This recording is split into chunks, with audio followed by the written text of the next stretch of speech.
Test 1. You will hear a number of different recordings, and you will have to answer questions on what you hear. There will be time for you to read the instructions and questions, and you will have a chance to check your work. All the recordings will be played once only. The test is in 4 sections. At the end of the test, you will be given 10 minutes to transfer your answers to an answer sheet. Now turn to Section 1. Section 1. You will hear a conversation between 2 friends called George and Nina about a summer music festival. First, you have some time to look at questions 1 and 2.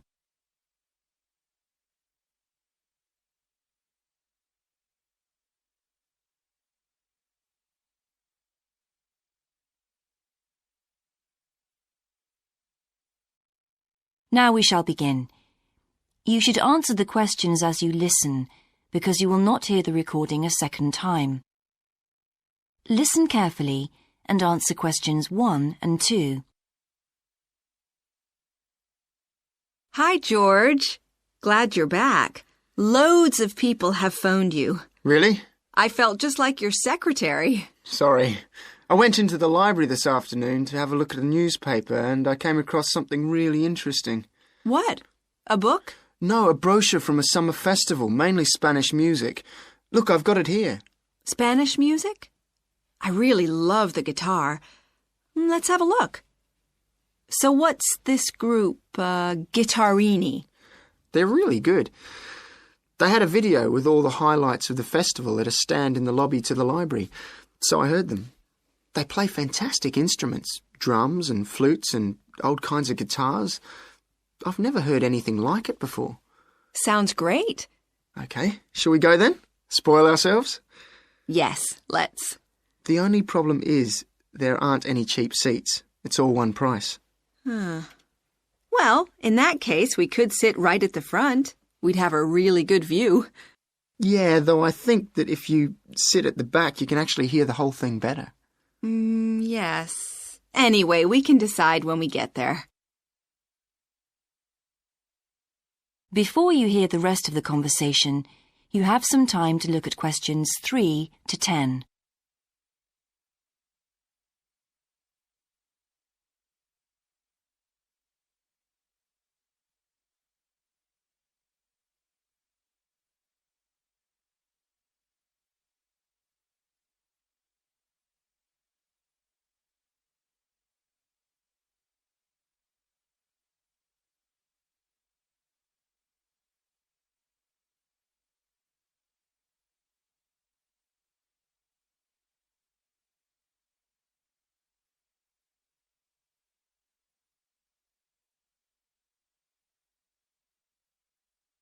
Now listen and answer questions 3 to 10.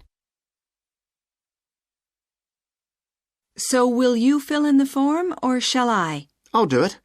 Name, George O'Neill. Address, 48 North Avenue, Westsea. Do you remember our new postcode? Still can't remember it. Just a minute. I've got it written down here. WS6 2YH. Do you need the phone too? Please. I'm really bad at numbers. 01674 553 242. So let's book 2 tickets for Guittarini. OK. If you're sure $7.50 each is all right. How do you feel about the singer? I haven't quite decided. But I've noticed something on the booking form that might just persuade me. What's that then? Free refreshments. Really? Yes, look here. Sunday, 17th of June. Singer. Ticket, £6, includes drinks in the garden. Sounds like a bargain to me. Yes. Let's book 2 tickets for that. So, what else? I'm feeling quite keen now. How about the pianist on the 22nd of June? Anna Ventura? I've just remembered that's my evening class night. That's okay. I'll just have to go on my own. But we can go to the Spanish dance and guitar concert together, can't we? Yes, I'm sure Tom and Kieran would enjoy that too. Good heavens, £10.50 a ticket. I can see we're going to have to go without food for the rest of the week. We'll need to book 4.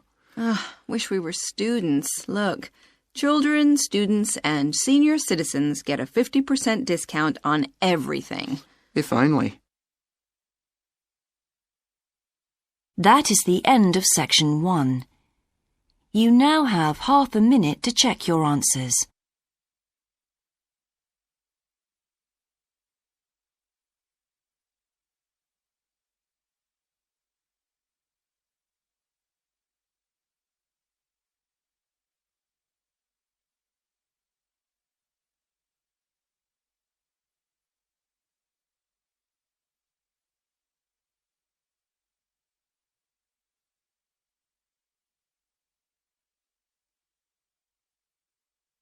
Now turn to section 2.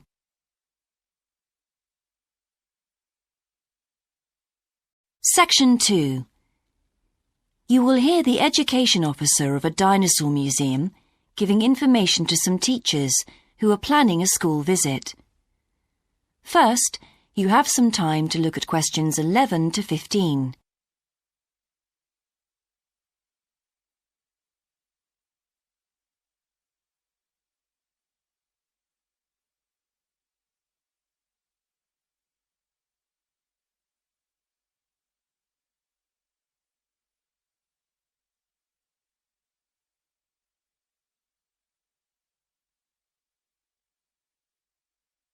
Now listen carefully and answer questions 11 to 15. Hello, and thank you for asking me to your teachers' meeting to talk about the Dinosaur Museum and to tell you a bit about what you can do with your students there. Well, let me give you some of the basic information first. In regard to opening hours, we're open every day of the week from 9 a.m. to 8 p.m. except on Mondays, when we close at 1:30 p.m. And in fact, the only day in the year when we're closed is on the 25th of December. You can book a guided tour for your school group any time that we're open. If you bring a school group to the museum, when you arrive, we ask you to remain with your group in the car park. One or more of the tour guides will welcome you there and brief you about what the tour will be about. We do this there because our entrance is quite small and we really haven't got much room for briefing groups in the exhibition area. As far as the amount of time you'll need goes, if you bring a school group, you should plan on allowing a minimum of 90 minutes for the visit. This allows 15 minutes to get on and off the coach, 45 minutes for the guided tour, and 30 minutes for after-tour activities. If you're going to have lunch at the museum, you will of course have to allow more time. There are 2 cafes in the museum with seating for 80 people. If you want to eat there, you'll need to reserve some seating, as they can get quite crowded at lunchtime. Then, outside the museum at the back, there are tables, and students can bring their own lunch and eat it there in the open air. Before you hear the rest of the talk, you have some time to look at questions 16 to 20.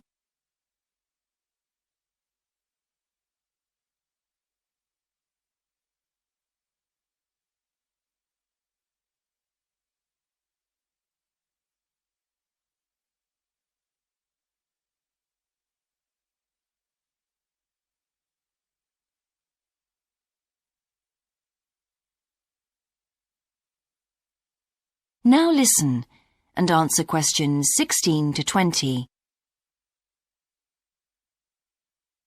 When the students come into the museum foyer, we ask them to check in their backpacks with their books, lunchboxes, etc. at the cloakroom before they enter the museum proper. I'm afraid in the past we have had a few things gone missing after school visits, so this is a strict rule. Also, some of the exhibits are fragile, and we don't want them to be accidentally knocked. But we do provide school students with handouts with questions and quizzes on them. There's so much that students can learn in the museum, and it's fun for them to have something to do. Of course, they'll need to bring something to write with for these. We do allow students to take photographs. For students who are doing projects, it's useful to make some kind of visual record of what they see that they can add to their reports. And finally, they should not bring anything to eat into the museum or drinks of any kind. There are also a few things that students can do after the tour. In the theaterette on the ground floor, there are continuous screenings of short documentaries about dinosaurs which they can see at any time. We used to have an activity room with more interactive things like making models of dinosaurs and drawing and painting pictures, even hunting for dinosaur eggs. But unfortunately, the room was damaged in a bad storm recently when water came in the roof, so that's closed at the moment. But we do have an IT centre where students have access to CD-ROMs with a range of dinosaur games. These games are a lot of fun, but they also teach the students about the lives of dinosaurs, how they found food, protected their habitat, survived threats, that kind of thing. And I think that's all I have to tell you. Please feel free to ask any questions if you would like to know anything else about. That is the end of Section 2.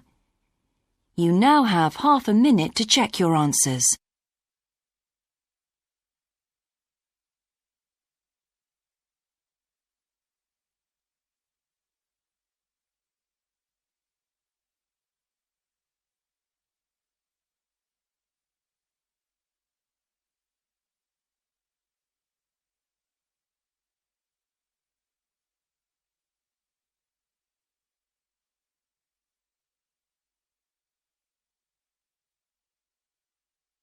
Now turn to Section 3.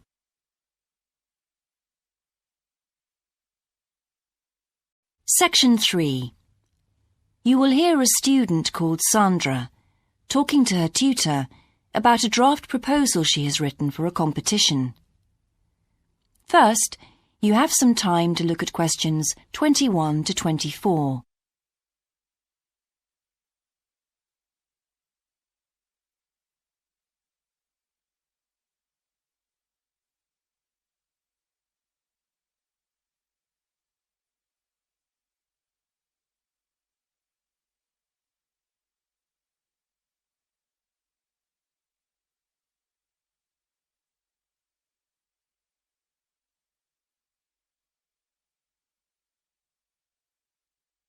Now listen carefully and answer questions 21 to 24. Right, Sandra.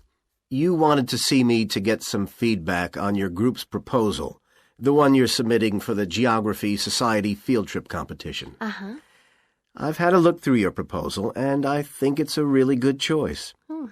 In fact, I only have a few things to say about it, but even in an outline document like this, you really have to be careful to avoid typos and problems with layout in the proposal, and even in the contents page. So read it through carefully before submitting it, okay? Will do. And I've made a few notes on the proposal about things which could have been better sequenced. Okay. As for the writing itself, I've annotated the proposal as and where I thought it could be improved. Generally speaking, I feel you've often used complex structures and long sentences for the sake of it, and as a consequence, although your paragraphing and inclusion of subheadings help, it's quite hard to follow your train of thought at times. Oh. So, cut them down a bit, can you? Really? Yes, and don't forget simple formatting like numbering. Didn't I use page numbers?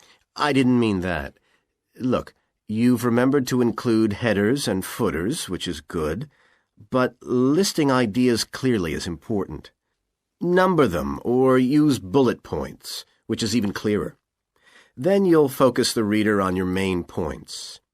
I thought your suggestion to go to the Navajo Tribal Park was a very good idea. No, I've always wanted to go there. My father was a great fan of cowboy films and the Wild West, so I was subjected to seeing all the epics, many of which were shot there. Mm-hmm. As a consequence, it feels very familiar to me, and it's awesome, both geographically and visually. So it's somewhere I've always wanted to visit. The subsequent research I did and the online photographs made me even keener. Before you hear the rest of the conversation, you have some time to look at questions 25 to 30.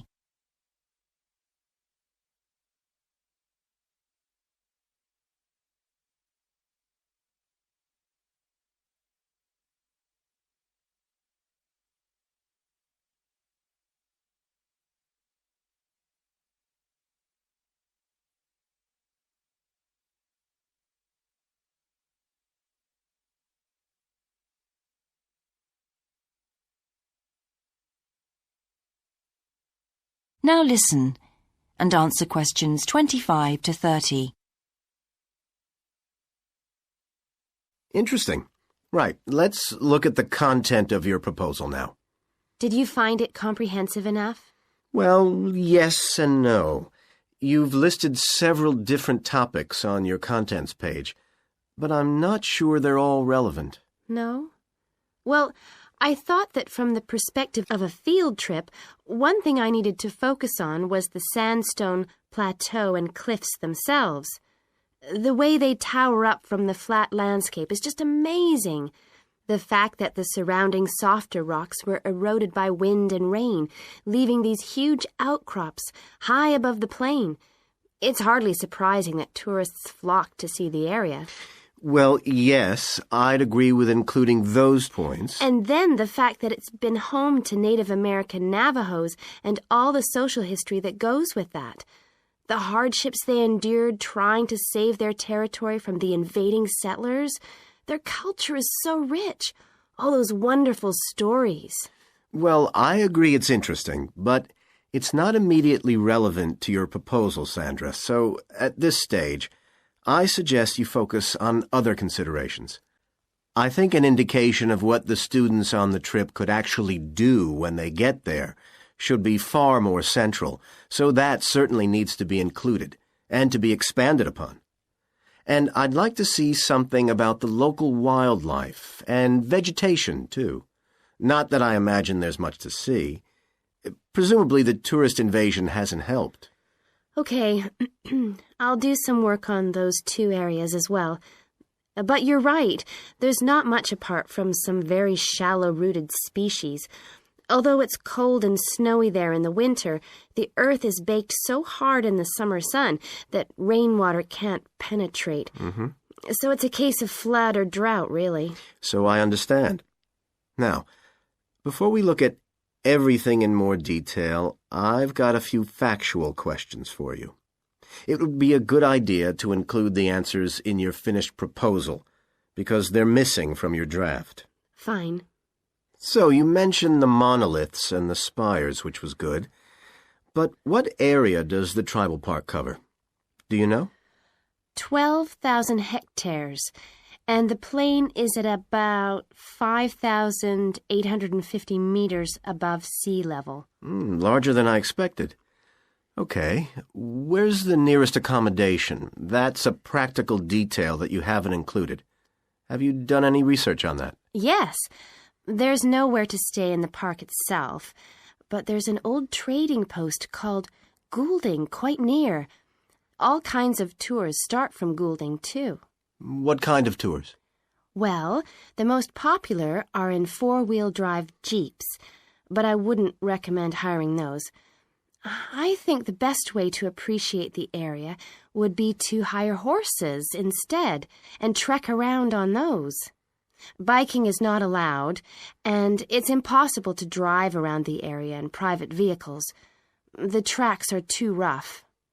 Okay. Lastly, what else is worth visiting there? There are several caves, but I haven't looked into any details. I'll find out about them. Okay, good. Now what I'd like to know is more about... That is the end of section 3. You now have half a minute to check your answers.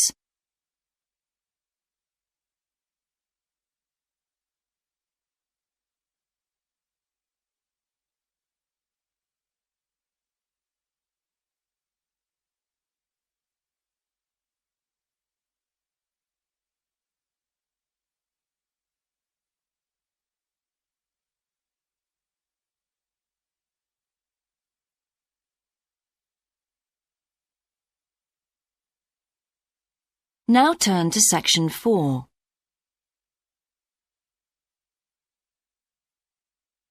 Section 4. You will hear a lecturer's introduction to a geography module. First, you have some time to look at questions 31 to 40.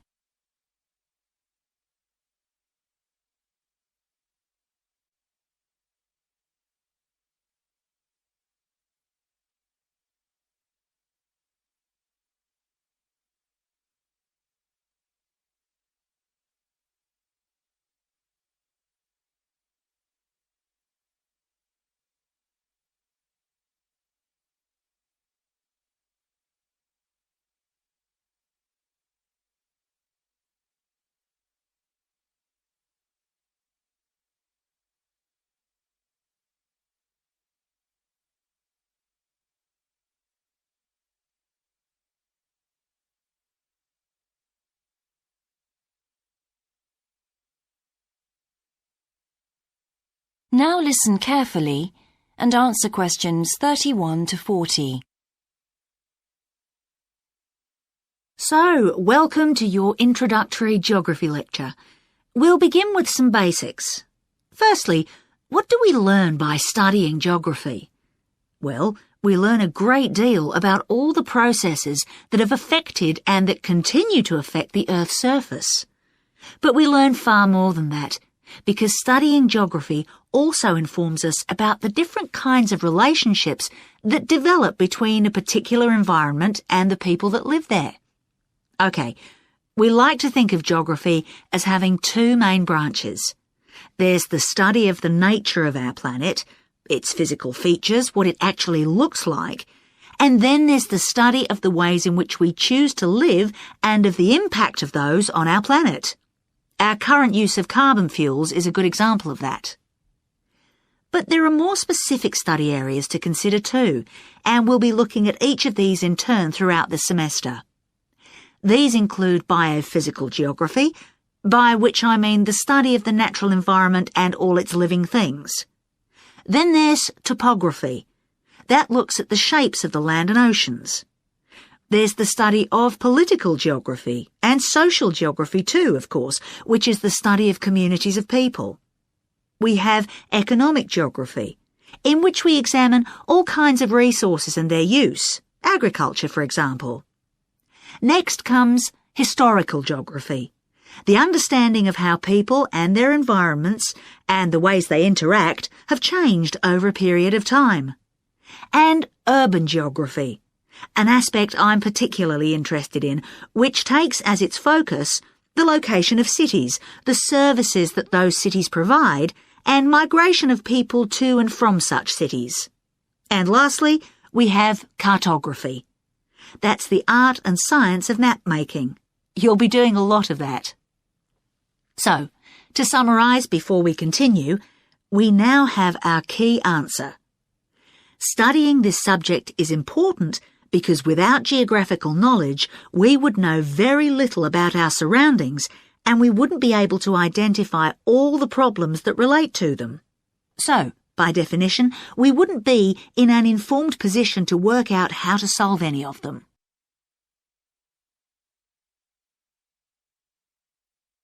Okay, now for some practicalities. What do geographers actually do? Well, we collect data to begin with. You'll be doing a lot of that on your first field trip. How do we do this? There are several means. We might, for example, conduct a census, count a population in a given area perhaps. We also need images of the Earth's surface which we can produce by means of computer generation technology or with the help of satellite relays. We've come a very long way from the early exploration of the world by sailing ships, when geographers only had pens and paper at their disposal. After we've gathered our information, we must analyse it. We need to look for patterns, most commonly those of causes and consequences. This kind of information helps us to predict and resolve problems that could affect the world we live in. But we don't keep all this information confidential. We then need to publish our findings so that other people can access it and be informed by it. And one way in which this information can be published is in the form of maps. You'll all have used one at some stage of your life already. Let's consider the benefits of maps from a geographer's perspective. Maps can be folded and put in a pocket, and can provide a great store of reference when they're collected into an atlas. They can depict the physical features of the entire planet if necessary, or just a small part of it in much greater detail. But there is a drawback. You can't exactly replicate something that is three-dimensional, like our planet, on a flat piece of paper, because paper has only 2 dimensions. And that means there'll always be a certain degree of distortion on a map. It can't be avoided. We can also use aerial photographs, pictures taken by cameras at high altitude above the Earth. These are great for showing all kinds of geographical features that are not easy to see from the ground. You can easily illustrate areas of diseased trees, or how much traffic is on the roads at a given time, or information about deep seabeds, for example. Then there are Landsats. These are satellites that circle the Earth and transmit visual information to computers at receiving stations. They circle the Earth several times a day and can provide a massive information. You'll all be familiar with the information they give us about the weather, for example. So, what we're going to do now is look at a short presentation in which you'll see all these tools. That is the end of section 4. You now have half a minute to check your answers.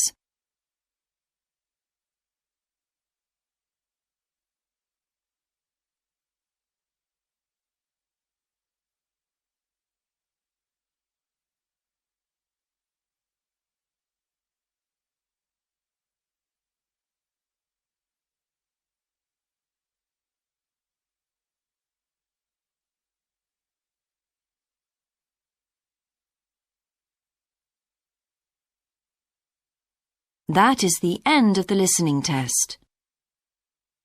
In the IELTS test, you would now have 10 minutes to transfer your answers to the answer sheet.